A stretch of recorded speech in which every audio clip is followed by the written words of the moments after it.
Halo, selamat datang di channel review komik dari toko buku Bina Usaha. Hari ini kita akan review komik Gio. Nah, Gio ini komik yang diterbitkan oleh Level Comics, ya, sudah cukup lama, sudah tamat di volume 19. Nah, Gio ini ya di Jepang, judulnya bukan Gio, tapi 666 Satan. Tadi dibaca Roku Satan. Jadi 6 itu dibaca di Jepang itu Roku. Nah, kalau kita tahu ya, kalau nggak salah dulu ada satu band, aku lupa namanya ya. Dia nama albumnya 666. Jadi sebenarnya Roku itu lebih diidentikan ya 666 itu dengan setan ya kan, iblis gitu kan. Tapi kalau di Jepang ya 666 itu diidentikan dengan musik rock karena bacanya sama Roku. Ya 666 Roku. Oke. Nah, jadi komik ini terbitkan oleh Level, sudah tamat, ini udah cukup lama ya. Coba lihat harganya masih yang 18,5. Jadi bayangkan ya, sekarang sudah 30.000, ini masih 18,5, jadi sudah cukup lama ya. Dari ininya bisa kita lihat ya di Jepang. Nah, ini judul aslinya 666 Satan ya. Nah, Jepang diterbitkan tahun 2004. Di Indonesia tahun 2010, beda 6 tahun ya. Nah, jadi pengarangnya cukup unik. Kenapa? Karena dia merupakan saudara kembarnya Masashi Kishimoto yang pengarang Naruto. Jadi Seishi dan Masashi Kishimoto itu mereka saudara kembar. Kalau nggak salah ya, ini Seishi ini adiknya. Nah, jadi komik ini cukup bagus. Mungkin lebih underrated, kenapa nggak banyak yang tahu tentang komik ini. Nah, jadi komik ini tentang apa? Jadi tentang satu dunia ya, di mana ya mereka mau mencari namanya O-Parts. Nah, O-Parts ini bisa dipakai ya dengan menyalurkan spiritnya ataupun kekuatannya. Jadi kalau misalnya kita ada baca Black Clover, ya kan, mereka bisa menggunakan kekuatannya, tapi ada juga yang nggak bisa. Nah, jadi cerita ada seorang anak gadis namanya Ruby. Ruby ini mau menjadi pencari harta karun, treasure hunter. Nah, jadi dia mau cari O-Parts untuk dijual ataupun dipakai. Nah, suatu hari ya dia bertemu dengan seorang anak yang namanya Gio. Nah, Gio ini, dia tokoh utamanya namanya Gio. Nah, dia merupakan orang yang sangat istilahnya tertutup, kesepian. Nah, jadi suatu hari dia di Ruby ini yang diserang oleh OPT ini memang merupakan setannya sendiri, iblisnya. Jadi ada iblis, ada dewa gitu ya. Jadi dia diserang oleh setan. Nah, Gio yang menolong dia lalu menjadi bodyguardnya.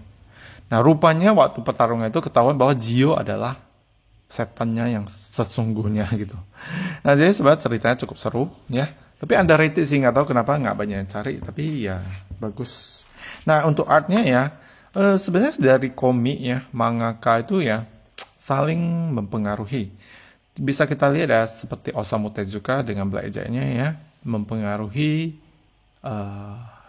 dibuatnya komik Say Hello to Blackjack, ya kan. Terus kalau kita lihat Astro Boy ya, Naoki Urasawa buat Pluto gitu. Jadi tiap-tiap komik itu ada saling, maksudnya mangaka yang dulu-dulu ya, yang legend itu memberikan pengaruh kepada mangaka di masa sekarang, termasuk Gio ini. Jadi mereka berdua ya, si Masashi dan Seishi Kishimoto, mereka berdua dulu waktu kecil sangat suka baca Dragon Ball. Jadi sebenarnya kita bisa lihat ya pengaruh dari Akira Toriyama dengan Dragon Ball-nya ke komik ini. Ya, dari artnya, dari gambarnya, dari segi cerita mungkin, dari actionnya. Nah, jadi selain mengarang komik ini ya, Seishi Kishimoto mungkin kurang dikenal lah ya sama kita ya. Dia ada karangan lain yang diterbitkan di Indonesia, itu Blazer Drive. Blazer Drive udah diterbitkan, covernya warna biru. Nah, gambarnya seperti ini. 19 buku tamat.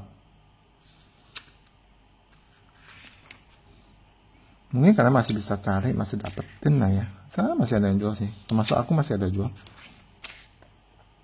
Ini Gio-nya.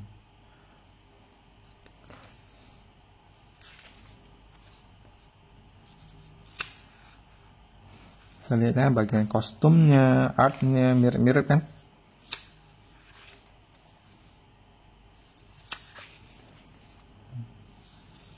Jarang-jarang ya ada saudara kembar yang sama-sama menjadi mangaka dan sukses.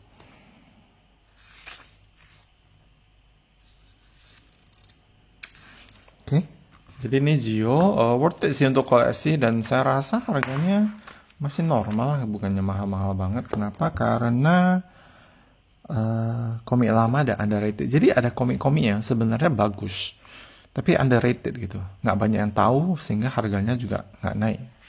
Tapi nanti kalau suatu hari ya kayak booming gitu ya, harganya bisa gila-gilaan. Contohnya seperti Banana Fish, K-On.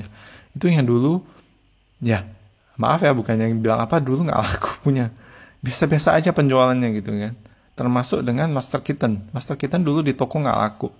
Ya numpuk di sudut-sudutnya nggak ada yang beli. Nggak tahu sekarang harganya gila-gila. Jadi ya, seperti yang dulu saya bilang ya, kadang manga itu timelinenya agak kacau gitu. Jadi mungkin ya kalau diterbitkan sekarang itu bakal booming banget. Tapi karena diterbitkan dulu ya masih belum banyak yang tahu ataupun selera pembacanya masih belum ke sana. Jadi ya agak sayang sih sebenarnya. Oke. Nah, jadi hari ini ya kita review ya Zio sampai di sini. Silakan hunting, selamat berburu, semoga bisa dapat harga murah dan bagus. Semoga review hari ini bermanfaat. Terima kasih.